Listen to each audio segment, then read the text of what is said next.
Let us talk to Ryan Harris, US journalist in California. Ryan, a very good morning to you.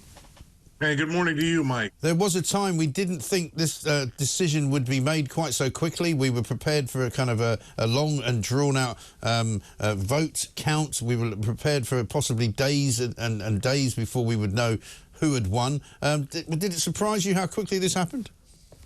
Yes, absolutely, especially considering how many votes have come in by mail or, on paper ballots and in other forms. Those things normally take, as you said, days to count. Yeah. But the results have come in amazingly quickly. Yeah, I mean, we were watching the New York Times needle tracker last night, and when we started the show at around about sort of probably 8 p.m., 9 p.m. New York time, it was slightly leaning towards Kamala Harris. It was about 0.8, I think, in favour of her winning the election. And then by the time we finished the show, it sort of moved in a similar position pretty much to 0.1 to 0.1.5 in favour of Donald Trump.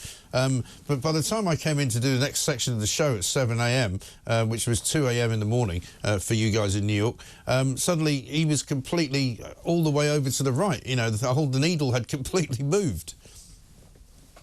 Yeah, absolutely. And, we've seen these polls for days and days and weeks now that have seemed to have grown closer and tighter.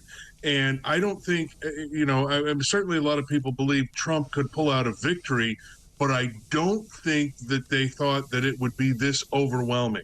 You have to remember the last two elections he was in, he lost the popular vote. Right. At last check, he had more than a 5 million vote lead. He's poised probably to get more than 300 electoral votes. I mean, one could call this a landslide once all the votes are counted. Right. Yeah, and I mean, that was one of the strange things about the lead up to this election, because I was telling my viewers and listeners that, I've never really seen an election where the possibility of the different numbers of results is so broad. It was either very close, it could be very close, could go for at least a week before we know, or it could be a landslide. I don't think I've ever had that choice before.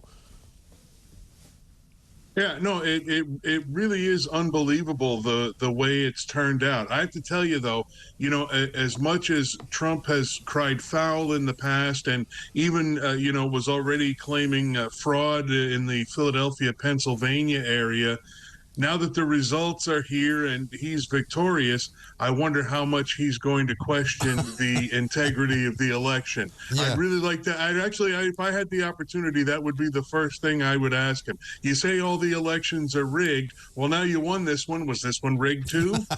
Well, I mean, you may well have an answer for that. I don't know. Maybe somebody will put that to him. We shall see. Ryan, good to talk to you. Thanks very much indeed. US journalist there in California.